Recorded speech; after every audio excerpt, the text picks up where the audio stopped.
7월 26일 청년부 예배 오신 여러분 환영합니다. 기도로 예배 시작하겠습니다. 예수 그리스도의 구속의 은혜로 말미암아 우리를 의롭다 선언하여 주시고 하나님의 자녀로 삼아 주신 그 은혜에 감사하여 이 시간 함께 모이지 못했지만 온라인으로 주님께 예배드립니다. 우리가 함께 한 자리에 모여서 큰 소리로 찬양하고 기도하고 함께 교제하며 예배드리지 못하지만 각자의 자리에서 하나님을 향한 동일한 마음으로, 아니 더 간절한 마음으로 드리는 이 예배 주님께서 기뻐 받아 주옵소서. 주님만 홀로 영광 받아 주옵소서. 주님, 이 예배 가운데 함께 하셔서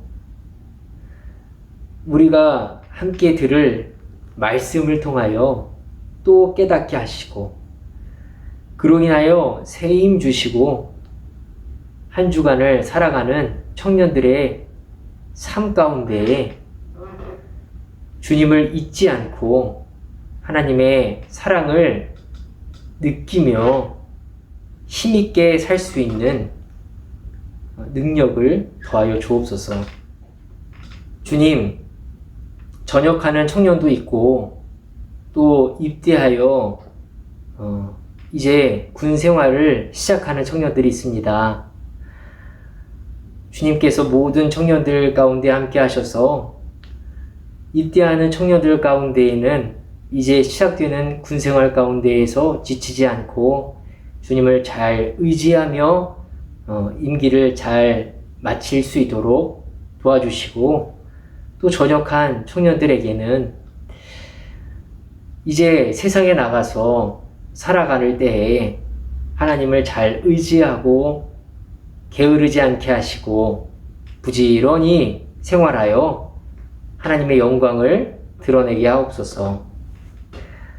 이 시간 우리가 드리는 이 예배에 온전히 성령님 주관하시고 역사하셔서 하나님의 사랑만 깃드는 예배되게 하옵소서. 감사드리고 예수 그리스도의 이름으로 기도드립니다. 아멘. 오늘 함께 보실 말씀은 갈라디아서 3장 15절부터 29절 말씀입니다. 갈라디아서 3장 15절부터 29절까지 말씀입니다. 제가 새 번역 성경으로 봉독하겠습니다. 형제자매 여러분, 나는 사람의 관례를 예로 들어서 말하겠습니다. 어떤 사람이 적법하게 유언을 작성해 놓으면 아무도 그것을 무효로 하거나 거기에다가 어떤 것을 덧붙일 수 없습니다. 그런데 하나님께서 아브라함과 그 후손에게 약속을 말씀하실 때에 마치 여러 사람을 가리키는 것처럼 후손들에게 라고 말씀하시지 않고 단 한 사람을 가리키는 뜻으로 너희 후손에게 라고 말씀하셨습니다. 그 한 사람은 곧 그리스도이십니다. 내가 말하려는 것은 이것입니다. 하나님께서 이미 맺으신 언약을 430년 뒤에 생긴 율법이 이를 무효로 하여 그 약속을 폐하지 못합니다. 그 유업이 율법에서 난 것이면 그것은 절대로 약속에서 난 것이 아닙니다. 그러나 하나님께서는 약속을 통하여 아브라함에게 유업을 거저 주셨습니다. 그러면 율법의 용도는 무엇입니까? 율법은 약속을 받으신 그 후손이 오실 때까지 범죄들 때문에 덧붙여 주신 것입니다. 그것은 천사들을 통하여 한 중개자의 손으로 제정되었습니다. 그런데 그 중개자는 한쪽에만 속한 것이 아닙니다. 그러나 하나님은 한 분이십니다. 그렇다면 율법은 하나님의 약속과는 반대되는 것입니까? 그렇지 않습니다. 그 중개자가 준 율법이 생명을 줄 수 있는 것이었다면 의롭게 됨은 분명히 율법에서 생겼을 것입니다. 그러나 성경은 모든 것이 죄 아래 갇혔다고 말합니다. 그것은 약속하신 것을 예수 그리스도를 믿는 믿음에 근거하여 믿는 사람들에게 주시려고 한 것입니다. 믿음이 오기 전에는 우리는 율법의 감시를 받으면서 장차올 믿음이 나타날 때까지 갇혀 있었습니다. 그래서 율법은 그리스도께서 오실 때까지 우리에게 개인교사 역할을 하였습니다. 그것은 우리로 하여금 믿음으로 의롭다고 하심을 받게 하시려고 한 것입니다. 그런데 그 믿음이 이미 왔으므로 우리가 이제는 개인교사 아래에 있지 않습니다. 여러분은 모두 그 믿음으로 말미암아 그리스도 예수 안에서 하나님의 자녀들입니다. 여러분은 모두 세례를 받아 그리스도와 하나가 되고 그리스도를 옷으로 입은 사람들이기 때문입니다. 유대 사람도 그리스 사람도 없으며 종도 자유인도 없으며 남자와 여자가 없습니다. 여러분 모두가 그리스도 예수 안에서 하나이기 때문입니다. 여러분이 그리스도께 속한 사람이면 여러분은 아브라함의 후손이요 약속을 따라 정해진 상속자들입니다. 아멘. 바울은 오늘 이 3장 15절부터 29절의 말씀을 통해서 아브라함의 언약이 율법보다 먼저 되었고 그 언약은 지금도 폐하지 않아 우리에게까지 적용되는 언약이다. 이렇게 이야기를 합니다. 결국은 그 언약으로부터 그리스도를 통해 그 언약이 우리에게까지 적용이 된다. 라고 이야기를 하고 있고 율법 위에 있다. 율법도 그 언약을 무효화시킬 수 없다. 이런 이야기를 하고 있습니다. 바울 사도가 여기에서 말하고 있는 언약은 무엇이냐? 바로 하나님께서 아브라함과 맺은 언약을 이야기하고 있습니다.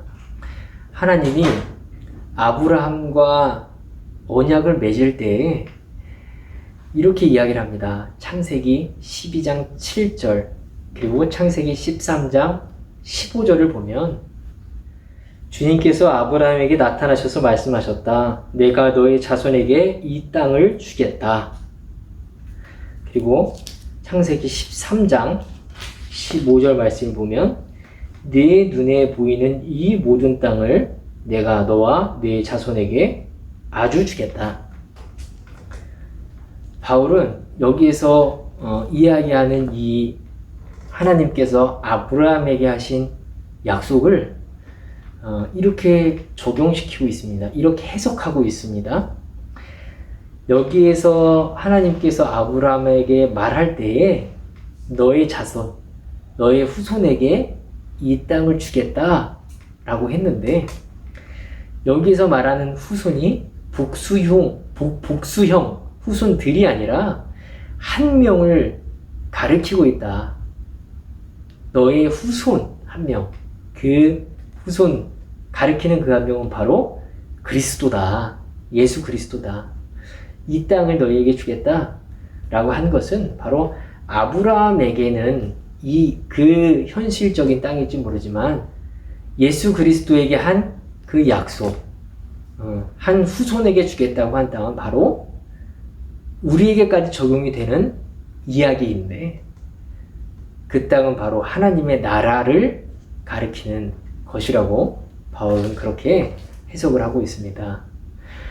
아브라함에게 한 이 언약은 바로 그리스도로 인해서 성취가 되는 것이고 그리스도로 인해 성취가 되는 이 언약에 등장하는 땅, 다시 말하면 유업, 그 유업은 하나님의 나라를 이야기하고 있는 것입니다. 율법은 아브라함 이후에 모세에 의해서 등장을 합니다. 그러므로 하나님이 아브라함과 맺은 언약은 율법도 폐할 수가 없다. 이렇게 이야기합니다. 그러면 율법은 구약 시대에 유대인들에게 어떠한 역할을 했을까요? 아직 그리스도가 오기 전, 아브라함과 한 언약이 성취되기 전에 그리스도로 인하여서 우리가 구원을 받을 수 있지만 그 당시에는 그리스도가 아직 등장하기 전이기 때문에 그들을 온전한 길로 하나님께 순종하는 길로 인도하는 길잡이의 역할을 했다라고 바울 사도는 이야기합니다. 율법은 우리를 범법자로 만든다, 범법자로 인식시킨다 라고 합니다. 즉 우리 인간이 율법을 통해서 구원받을 수 없구나, 우리 인간이 하나님 앞에 의로워질 수 없구나 라는 것을 깨닫게 해주는 역할을 바로 율법이 합니다. 그리고 그러므로 인해서 우리가 의로워지는 길, 우리가 구원받는 길은 오직 예수 그리스도를 통해서밖에 없구나, 하나님의 은혜 아니면 내 스스로 구원받을 길이 없구나 라는 사실을 깨닫게 해주는 길잡이가 된다, 초등교사가 된다, 그렇게 이야기를 하고 있습니다. 그러면 아브라함과 맺은 언약, 유업을 우리에게 주겠다, 그리스도를 통해서 성취된 그 약속, 유업을 너희에게 주겠다, 그것은 바로 우리에게까지 적용이 되는 이야기인데, 그럼 그 유업은 무엇일까요? 그 유업은 바로 하나님의 나라를 이야기하고 있거든요. 갈라디아서 5장 21절, 투기와 술 취함과 방탕함과 또 그와 같은 것들이라 전에 너희에게 경계한 것 같이 경계하노니 이런 일을 하는 자들은 하나님의 나라를 유업으로 받지 못할 것이오. 에베소서 5장 5절도 보겠습니다. 너희도 정녕 이것을 알거니와 음행하는 자나 더러운 자나 탐하는 자 곧 우상 숭배하는 자는 다 그리스도와 하나님의 나라에서 기업을 얻지 못하리니. 우리에게 주시는 것은, 우리에게 약속하신 것은 유업인데 그것은 뭐냐? 곧 하나님의 나라입니다. 하나님의 나라는 그리스도를 통해 우리에게 성취된 것입니다. 하나님이 이미 우리에게 유업으로 주신 것입니다. 하나님의 자녀라면, 내가 구원받았음을 믿는다면 그것이 바로 하나님의 나라를 성취받은, 유업을 물려받은 권한을 이미 얻은 것입니다. 하나님의 나라를 쉽게 이야기하자면 바로 하나님의 나라는 하나님이 통치하는 곳입니다. 하나님의 나라는 하나님이 원하는 대로, 하나님의 성격대로, 하나님이 바라는 대로 되는 나라가 하나님의 나라입니다. 예를 들어서요, 안병욱의 나라라면 안병욱이 원하는 대로 되는 나라가 안병욱의 나라입니다. 안병욱의 나라라면 내가 원하는 것, 내 성격대로, 내가 하고 싶은 대로 하는 것이 바로 안병욱의 나라입니다. 하나님의 나라는 하나님이 원하는 대로, 하나님이 통치하는 나라가 바로 하나님의 나라입니다. 그러면 우리에게 약속하신 그 하나님의 나라는 언제 이루어질까요? 저기 죽어서 하늘나라 가면 그때 하나님의 나라가 이루어질까요?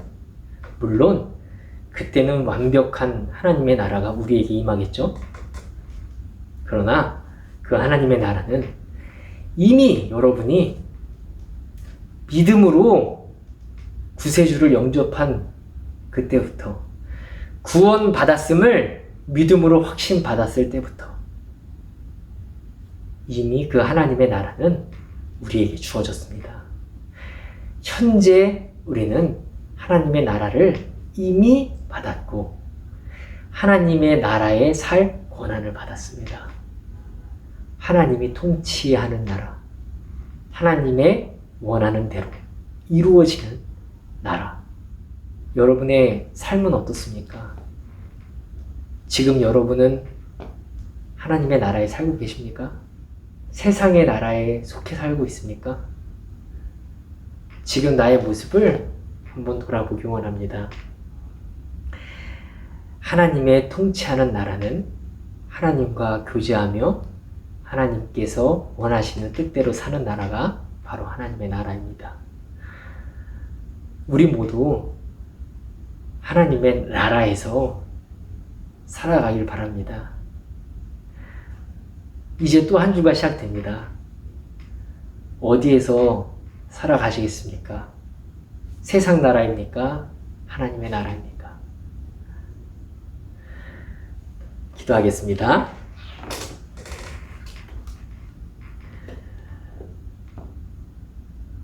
아브라함에게 약속하셨던 그 언약, 아브라함에게 약속하신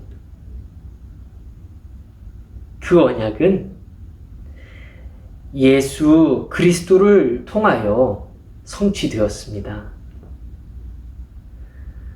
하나님의 나라를 유업으로 물려주겠다는 그 약속. 우리가 믿음으로 우리도 그 유업을 물려받았습니다. 그것은 바로 하나님의 나라입니다. 하나님, 우리 청년들 세상 속에서 여러 가지 모양으로 힘겹게 살아갑니다. 우리 청년들의 삶 가운데 하나님의 나라가 이루어지게 하옵소서. 하나님이 통치하시는 나라, 하나님과 교제하는 나라, 하나님이 원하신 대로 나아가는 그 나라가 우리 청년들의 삶 가운데 이루어지도록 주님 역사하여 주옵소서. 예수 그리스도의 이름으로 기도드립니다. 아멘. 하늘에 계신 우리 아버지, 아버지의 이름을 거룩하게 하시며 아버지의 나라가 오게 하시며 아버지의 뜻이 하늘에서와 같이 땅에서도 이루어지게 하소서. 오늘 우리에게 일용할 양식을 주시고 우리가 우리에게 잘못한 사람을 용서하여 준 것 같이 우리 죄를 용서하여 주시고 우리를 시험에 빠지지 않게 하시고 악에서 구하소서. 나라와 권능과 영광이 영원히 아버지의 것입니다. 아멘. 예배를 마쳤습니다. 광고하겠습니다. 청년부 온라인 예배와 함께 해주신 여러분들을 환영하고 축복합니다. 1부 예배 혹은 2부 예배를 꼭 드리신 후에 청년부 온라인 예배를 드리시길 바랍니다. 안종현 청년이 전역을 했습니다. 모두 축하해 주시고 종현 청년이 교회에 다시 잘 적응할 수 있도록 도와주시기 바라겠습니다. 이번 주부터 새로운 팀으로 목장 모임이 진행됩니다. 청년부 유튜브에 각 팀 명단과 목장 리더 소개 영상이 업로드되어 있으니 꼭 확인하시기 바랍니다. 온라인 예배를 드린 후 소감이나 자신이 예배를 드리는 모습을 사진으로 찍어 저에게 보내주세요. 그러면 추첨을 통해 소정의 상품을 드리겠습니다. 한 5명 정도 선물을 드려야겠다 생각을 했는데 한두 명밖에 이렇게 참가가 없어가지고 거의 100% 확률로 당첨이 되고 있어요. 그러니까 꼭 많은 분들이 참여하셔서 선물 받아가셨으면 좋겠습니다. 이상으로 광고 마치겠습니다. 다음 주에도 건강한 모습으로 뵙길 기도하겠습니다.